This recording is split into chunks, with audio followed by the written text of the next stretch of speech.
Welcome back to Slacker Gaming. Welcome to the game of the week.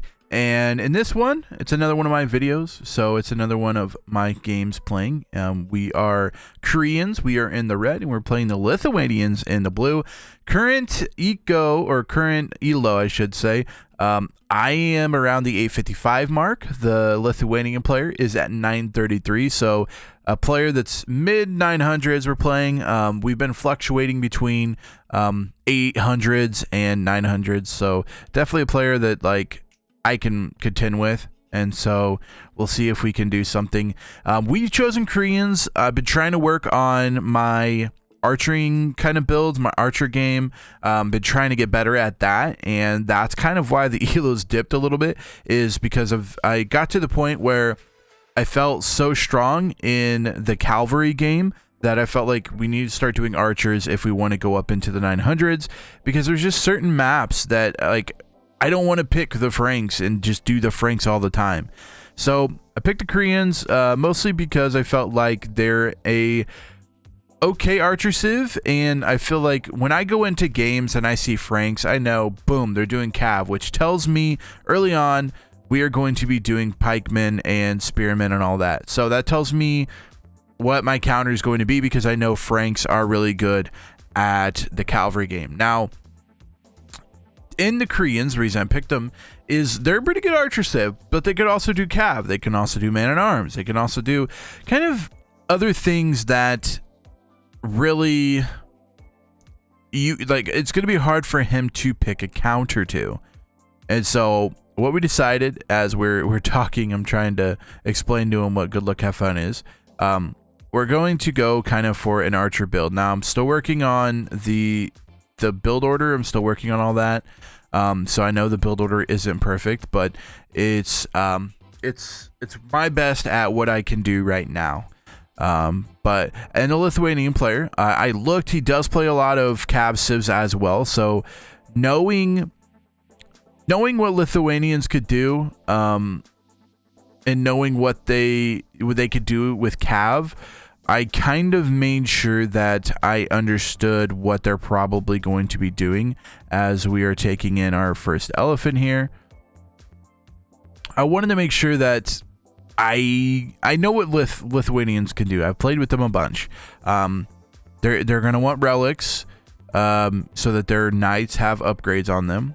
They're going to want to go knights, which if you can get enough archers and everything, the knights, that's fine, as we are pushing in an ostrich there.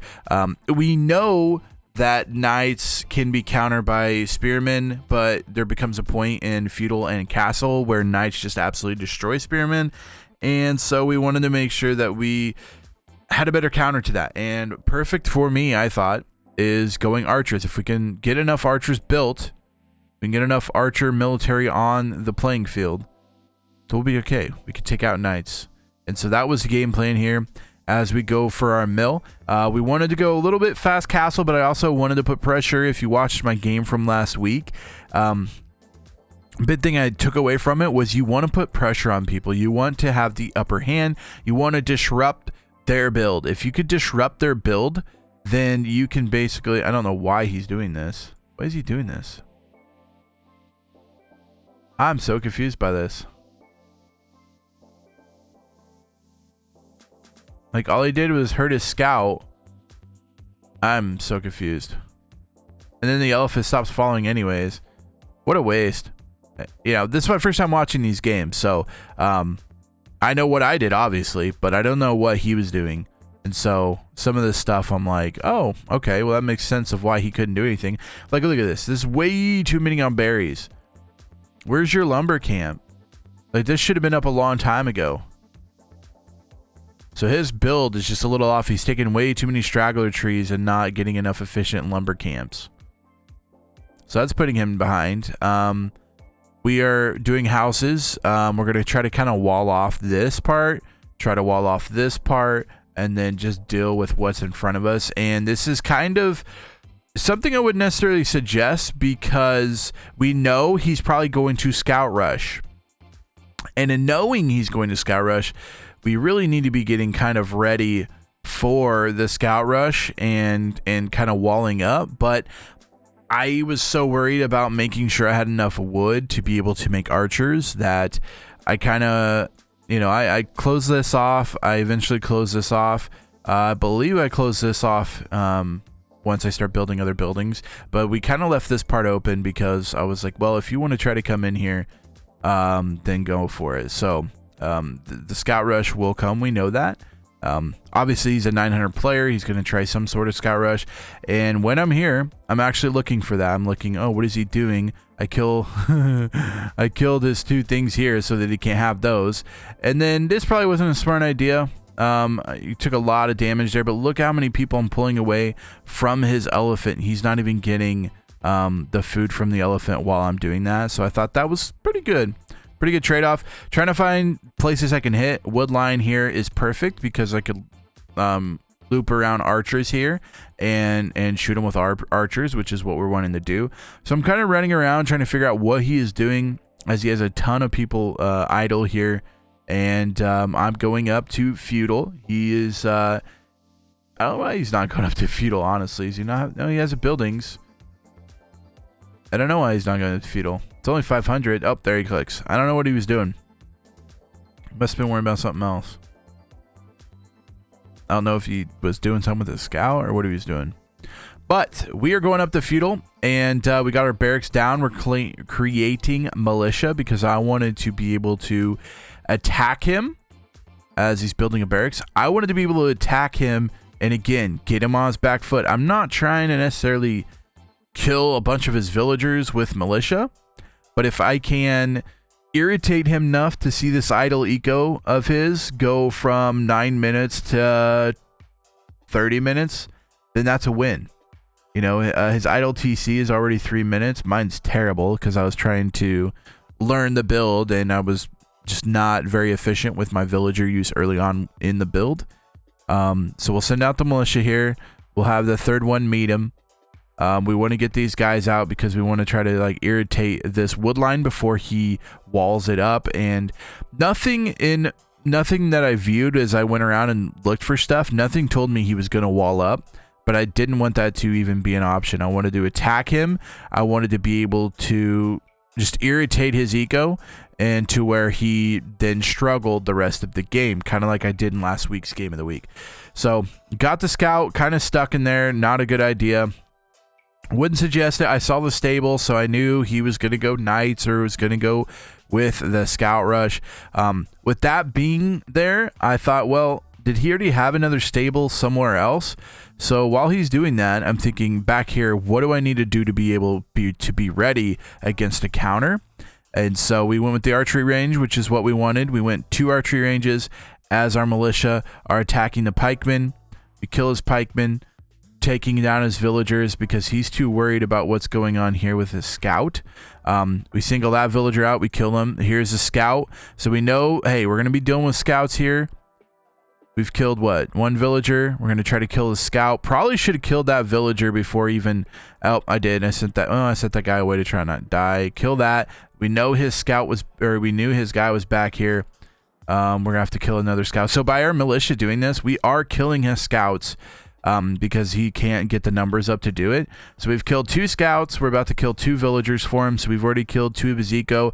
While he sends them in here, he is not working. So like I said, he was at 9 minutes. We want him to go to 30 minutes of idle eco. That's going to set us apart in the early game, and that's exactly what we did. They're still setting in there, trying to make sure they don't die, but by doing that, he has nobody on food or nobody on wood. We've lost 1 militia so far. We know he's making scouts. We're going to get our blacksmith. We're going to get everything we need. We're going to mass archers here. We're going to want a couple of archers before we head up to castle. And we're not trying to necessarily do a quick castle time here. Mostly what we're going to do is just go into archers and make sure that our archers are good. He's got the 3 scouts here. He's got no upgrades on him. Looping our militia around, just seeing what we can do here. We see this guy is low on health, so we're going to kind of go in there. And we shouldn't have gone that far in. We basically lose our militia because of that. We should have just kind of tried to hit him and then kept walking around, because by doing that, you're basically forcing him to constantly look at his base and see if they're getting attacked. Now, at this point, if he looks at the score, he knows he doesn't have the upper hand. But at this point, he should know I need to get over there and attack his eco before something else comes. So here he goes. He's sending his guys. I've got archers going out. I've got 6 archers going out. I'm going to see his scout. He does not see my archers. I see his scout there. I let him go because I want to hit this wood line. He sends his scout. What is he doing? So here he goes. He's sending the scouts in. I'm going to start making pikemen. I send everyone to the TC. I wall up stuff that I can. I'll wall up this wood line here. Make sure he can't get into the wood line. Wall up the wood line, slacker. Thank you. Come on, add some more. Thank you. Okay, over here. Come on, before he gets over there. Very good. Okay. All right, there we go. All right, good job, slacker. We did well. Wall in our wood line. Make sure he can't touch that. You're going to send these guys back to work, right? Yep. Send him back to work, slacker. Slacker, send him back to work. Thank you. So while that's all happening, this is what I was doing. Destroying his whole wood line. At this point, we've killed 9 of his eco. So we got another 7 there. We're going to kind of basically kill his scouts that he has here, trying to defend. So we can't send additional scouts. While doing that, we got pikemen out killing his scouts. So we mopped up all of his scouts. We're going to send these guys back to work soon. And here we go with, 4 archers in his base. Looking for people to pick off. I don't know why he's sending villagers out. What does he think is going to happen? Oh my God, look at this. The worst thing you could possibly do right now is send all your villagers out to attack archers. You have nobody on eco. Oh, while he's doing that, he's trying to attack me here. I'm not worried about it. I got spearmen running around. He doesn't have upgraded scouts, which just means I can just attack him with villagers. So I'm not worried about that. This guy's chilling out here. He's not doing anything. And that's GG. And that's GG. And the biggest thing about this is, again, I attacked early. If you just attack early, you're going to win so many games because he's got nothing. I mean, he could continue to make scouts, but he is never going to go up to castle. I mean, he's going to be stuck a feudal forever because I keep killing his villagers. He's got 10 minutes of idle TC. He's got an hour of idle eco. I mean, the archers, they worked. They got into his base. The militia got into his base, killed enough scouts to put him behind in military early on. So basically, by him making those scouts and finding my militia, he was losing valuable scout numbers, and he just wasn't able to do anything to kill the archer because I could shoot and run, and you're not going to catch me. And so I made 6 archers and 3 militia. And I got him the GG in 21 minutes. He just didn't have anything. And that's why I'm saying attack early. This even works at 900. This guy had no idea what to do when I attacked early. Bad military wise. Yeah, not bad. Eco wise, had everything because again, I idled his eco. There's nothing he could do. Technologies. Yeah. Good. That's exactly how you should play that. He made 12 scouts. I made 6 archers and 2 militia, and I basically killed all of his scouts. He should have been creating more scouts here probably, but also he would have eventually. Well, he might have tried to keep going, sending all the vills out to try to kill my archers. Not what you should do. In this point, you have the wood. At this point, well, maybe you need a little bit more wood, to make a archery range and then try to send out skirms. That's what he didn't do. The counter versus archers here is either a ton of scouts that can run down archers, but he just didn't have that. It would have been cheaper to go for skirms, use your Lithuanian scouts to come over here and try to disrupt my base. But he couldn't do that because he could never get enough over here massed to actually attack and kill vills. There were vills here he could have killed. I mean, these 3 guys stayed on bushes the whole time. Villagers just standing out here. We got another lumber camp going up here, I believe. Like, these villagers you could have killed. He just never got around to it. And just like that, a feudal age win. Beautiful job. So as always, go to my Discord if you feel like you have a game that you want to be game of the week on this channel. Go to the Discord. There'll be instructions on what to do and how to do it. And basically just drop your game in there that you thought you did really well, or you saw a game that was an amazing game. Drop it in there. I'll do my best to cast it and post it on the channel if it's good and it wins the game of the week. And yeah, make sure you follow the description down below to my Discord. If you guys enjoyed this video, make sure you give it a big thumbs up. Also, feel free to hit the red subscribe button so that you can watch these every single week. I'm going to do a game of the week, hopefully every single week. Till next time, Slacker out.